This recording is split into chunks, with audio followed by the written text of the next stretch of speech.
It sounds like the plotline out of White Lotus. A wealthy American real estate developer is gunned down in Belize outside of his own luxury resort. Investigators say it was a targeted attack that follows two back-to-back murders in Belize that could all be connected. The latest case is that of 56-year-old Boris Mannsfeld. Hello, everybody. Boris is American. He lived in Colorado for many years and even had a real estate license in Denver. But after a trip to Belize in 1992, Boris says he fell in love with the Caribbean country, so much so that he moved there in 2006 and started work as a real estate developer there. We're here at building number 1, and this is our latest building, and I'm very excited. And in them, Boris shows off the production of his resort, specifically the villas at Coco Plum. We are back at the villas at Coco Plum. Building number 1 is finished. These particular condos were a main part of his videos. He even showed off the progress from start all the way to finish. Welcome back to the villas at Coco Plum in beautiful Placencia, Belize. Last time that we were here, the penthouse in building number 1 was almost finished. Wasn't quite there yet, but now it is finally done. Hallelujah. It's been a long road, but we are here. The owners have come down and enjoyed the unit already. And now we are here to give you a quick walk around. As you can see from all of these videos, the villas at Coco Plum are really some high-end luxury condos. And they actually play a pretty big part in this case too. They're where Boris was found shot to death just last week. Now, according to officials in Belize, Boris had been traveling and had only arrived back in Belize that very day, Friday, February 21st. Breaking Belize news reports he was found at about 7 o'clock that night. He was lying face down in a pool of blood and had been shot just once, straight to the back of the neck. Investigators found a single shell casing on the scene, as well as a loaded 9mm pistol that was registered to Boris himself. They also found his wallet on the scene, and inside were cash and his ID. Almost right away, investigators announced the shooting seemed to have been targeted. According to the Denver Post, investigators straight up said the shooting has all indications of a hit. And it's not the first time they've seen a situation like this either. In September of 2023, one of Boris's associates, Ricardo Borja, was assassinated. Then, in April of 2024, the same thing happened to a different associate, Darren Taylor. Breaking Belize news reports that both of these men were known associates of Boris and that he'd been traveling a lot in and out of the country since the very first murder in 2023. Borja's murder remains unsolved to this day. There's even still an open investigation right now, but several people have been arrested in Taylor's murder. Right now they're awaiting trial. Speaking about the possible connection in these 3 murders, Commissioner of Police Chester Williams told Channel 5 Belize, quote, "It will not be wrong for one to assume that there may be some connection there, and we're looking at that possibility." Investigators are also looking at a motive. We don't have a clear-cut one just yet, but we do know of some past legal dealings that Boris was involved in. 7 Belize News reports that just last month, Boris sent out an email detailing a massive fraud case that was extensive and involves the governments of numerous countries: money laundering, wire fraud, mail fraud, many fake passports, millions and millions of dollars of stolen monies and property. Per Channel 5 Belize, Boris had been involved in several high-profile legal battles before all of this and even accused multiple people of fraud. Police Commissioner Williams also told reporters that investigators are, quote, "looking at the business transactions that Mr. Mannsfeld may have had with other individuals, with a view to see if we will be able to close in on a possible motive and perhaps suspect." Investigators did take one person into custody already. It's one of Boris's former associates, a man by the name of Freak Demer. He was questioned by police but eventually released. However, officers kept his phone, computer, and a gun. Seriously, we have so many questions in this case, so much we still want to know and don't yet, but we're going to take a deep dive into what we do know. We're going to bring on our expert guest today. That's former special agent with the Secret Service and Air Force OSI. That is Kristen Barnett. Kristen, thanks so much for coming on with us today. And I want to start at the very top. Investigators in Belize say that they believe that this was a hit right away. It was targeted. Why do you think they would know that so quickly? Hi, Sarah. Yeah, thank you for having me. So they may initially be speculating that it could be a hit based on the crime scene. So as investigators on the ground, they're essentially going to first secure that scene, and make sure that everything is preserved as it was found. So, from what I understand, his own personal weapon, the victim's, was found on him, and the shell casing was left at the scene, which is typically a very easy piece of evidence to retrieve from the attacker's point of view. So, having left that, it makes it seem like they're sort of leaving their mark and leaving his own weapon on him, which could lead down one of two paths. Either they used his own weapon against him, or they simply waited for him to show up, walk into their line of sight, and fire the gunshot from their own weapon and then left the scene of the crime for, we don't know if it was the public or first responders that first came on the up on the scene. But Talking about those things that you just mentioned, the fact that his own weapon was left there, I believe it was loaded even, his wallet that had cash inside, and his license. What does all of that mean? I know you talked about the gun a bit, but especially the wallet. I mean, that shows right away they're not trying to rob this man. It wasn't something like that. Why do you think they would have left behind the wallet? sure, I think it's just like what you're saying, where they don't need to stage any sort of scene here. They're very clearly getting their mark, hitting their target with this victim. So leaving the wallet, including his ID and the cash, makes it clear that they were not after his money, and this was a targeted attack. Talking about the forensics of things, I know you mentioned the gun. Usually, what we like to talk about too is security camera video. In all of our cases, ring camera, whatever it is, doorbell, but there have been reports that there are no security cameras in this area, no surveillance video of what happened. Is that kind of a hindrance for investigators? I'm sure they would like to have that info at their fingertips. Absolutely. If CCTV was available, that'd be one of my first things on my list to obtain and review. So in this case, what they're going to have to rely on, at least for eyewitness testimony, is the witnesses that were there at the scene, that were either in the villas or came upon the body. And they're going to want to document everything that these witnesses have to say, whether they touched the body, whether they saw the actual attacker. They could even maybe identify tire treads in the street near the scene to indicate getaway vehicle. So these witnesses that were there and encountered the first responders as they arrived, they're going to be crucial to this investigation. You know what's interesting about this case too is where the murder scene happened. These are these very luxurious, high-end villas right on the ocean. They look absolutely beautiful if you look at the videos, and they're pretty pricey. So, I mean, this is not somewhere that you would think something like this would happen. The juxtaposition of a murder at this beautiful resort, it's just kind of strange. I mean, what do you make of that? Something so horrific happening where you wouldn't imagine it to happen. Sure. And what's interesting is the State Department actually has a travel advisory for tourists traveling to Belize, even in sort of the wealthier districts like these villas. The gang related crime is essentially just very high in this part of the world, and tourists are kind of a prime target for not only their money, they're able to afford to stay in these places, but also, I mean, on even a far worse end, being kidnapped for ransom. So the travel advisories should be heeded by tourists going to places, even ones as nice as Belize, because of gang related crime, unfortunately, in that area. It's so scary when you think about that. Honestly, one of my worst nightmares is being overseas and something happening. It's just so scary to think about.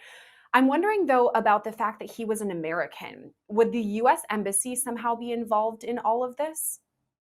Sure. So it that will be part of the investigation, right? Who to sort of do a joint case with, who to bring into the investigation, given that he's an American citizen, and there were apparently allegations of a fraud investigation going on back in the states with his enterprises, both in Colorado and in Belize.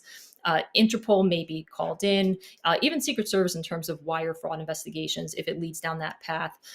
But primarily, it will be the jurisdiction of either FBI or HSI, depending on where the case leads. So there will be some sort of investigative agency that the embassy will sort of determine based on what the initial responding authorities find in their process with the first few steps of this case. You brought up the fraud allegations, and I'm glad you kind of led us in that way, which leads us into potential motive. Unclear if this is any sort of official motive, but our victim has been involved in other pretty high profile or a lot of money, let's say, legal proceedings that he's been kind of involved in. And investigators are already looking into his finances, as you said, both in Belize and here in the US. What do you think about all of that? I mean, immediately that seems like a motive to me. Is that the route that investigators are really going to zero in on or broaden their horizons?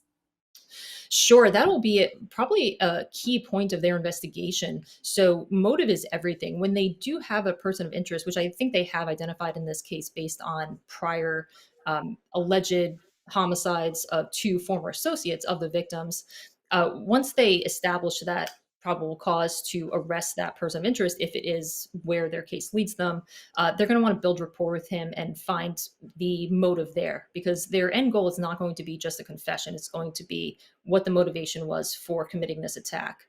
So if it was land fraud, for example, if the victim purchased this land, did not fulfill his payments, something as simple as that, or if it's more of an in-depth fraud or misappropriation of funds leading back to his business dealings in Denver, in Colorado, it's going to be a much more nuanced investigation. So fraud cases can actually go on for several years, depending on the extent of it. You brought up several other things that I want to talk about too. The apparent pattern that we've seen of three assassinations, apparently back to back to back, all associates with Boris Mannsfeld, apparently one in 2023, 2024, and now 2025. I don't know what to make of all of this. Could these all be related? Could it perhaps be that they aren't related at all? I mean, what do you make of it? Sure. I think it's fair to say that they're likely related, and that's just my speculation, of course. But given the amount of time in between each murder, um, it feels like they must be related in some way, either the fraud case that each were allegedly involved in, or in a dispute between them, and one thing led to another, and the ongoings of the investigation, someone perhaps speaking to authorities against the other, and this led to sort of a revenge attack. They could all be connected in that way, or they could be connected by an outside entity that is seeking retribution as a result of this, for example, potentially the misappropriation of funds. You talked a lot about gangs at the beginning of our interview, that this is something that could be seen in Belize or other countries. Do you think it's possible that there is any sort of gang involvement in this? Sure, that could also be a potential outcome of this investigation where it just happens to be gang related crime. However, the fact that the victim had just landed again in Belize after going back and forth, I believe, from the US to that country from for the past 10 years or so, and it seemingly happened right when he landed and was approaching the villas, theoretically for his next visit, his next business dealings, whatever he was planning on doing during that stay. And he was attacked immediately, same day he landed and arrived and was approaching the villas that he invested in. So I think it's safe to assume that it's connected in some way. Again, that's just my speculation, but the chance of a coincidental, completely unrelated gang associated crime is a little bit harder to reach, I think, in just looking at the initial evidence of the crime so far. I think you're right. Some of the law enforcement officers I've talked to on this show always say that there are no coincidences. And you brought up an amazing point in that he was traveling back and forth and he had just landed back in Belize. He's at these villas that he helped build and put together. So this is a place, if somebody's following him and tailing him, they know that he's going to go there. He's very familiar with it. He lives around there. And the fact that his plane just landed around that time. So, do you think if this is targeted as we believe, somebody who's following him or watching him, that they were kind of surveying him for quite some time to make sure they knew where to go in order to carry out this assassination? Sure. And as investigators, we're essentially fact finders. So a lot of times we have to put ourselves in the roles of the bad guys, so to speak. So if I was someone who's looking to attack this person in particular, who I know has a vested interest literally in these buildings and these properties over in Belize, I would absolutely do that, especially given the frequency that he's traveled from the US to Belize. And I would watch his pattern of behavior, watch when he leaves, when he comes back, where he lands. I'm assuming it was likely a private jet, almost even easier because there are less people around, less of a public presence. And I would watch for his car, which would be easy enough to identify. All I have to do is wait for the license plate, see if he has multiple vehicles, time of day he tends to leave, time of day he returns, and even his social media, if he wasn't very careful with posting online when he was traveling back to Belize and what his plans were for his vacation or his business dealings. Even it's something to really consider there, what his presence was in terms of online, and also just how visible he was walking around in this area.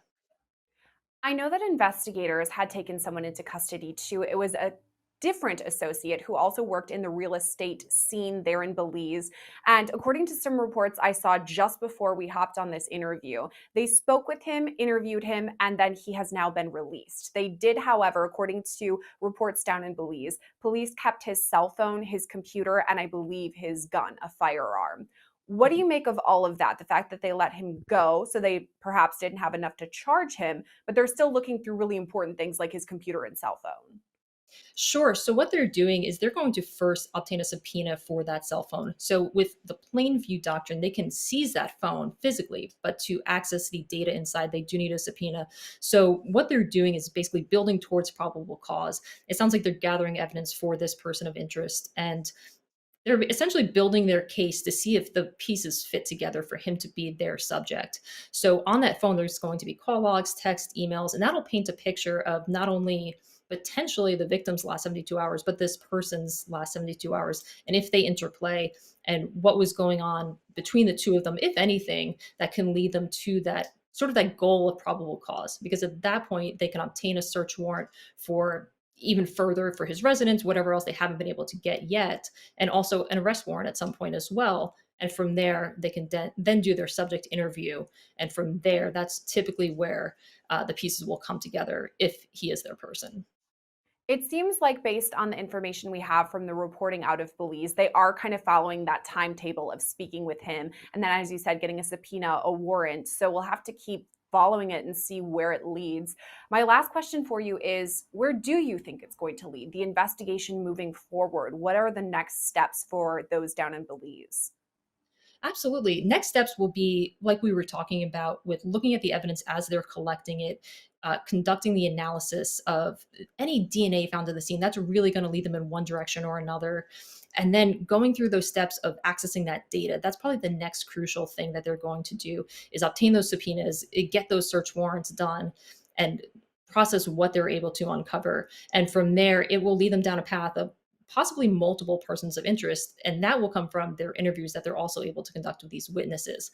And so for me, my personal opinion is I think this is going to lead in the direction of the fraud allegations that were going on already, both in the States and with his business in Belize.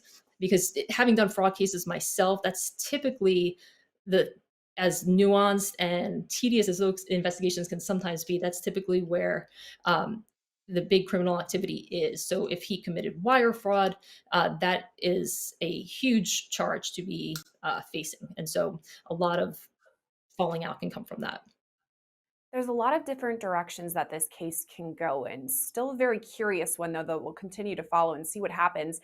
Kristen, thank you so much for coming on and sharing your expertise with us. Absolutely. Thank you so much, Sierra. I appreciate it.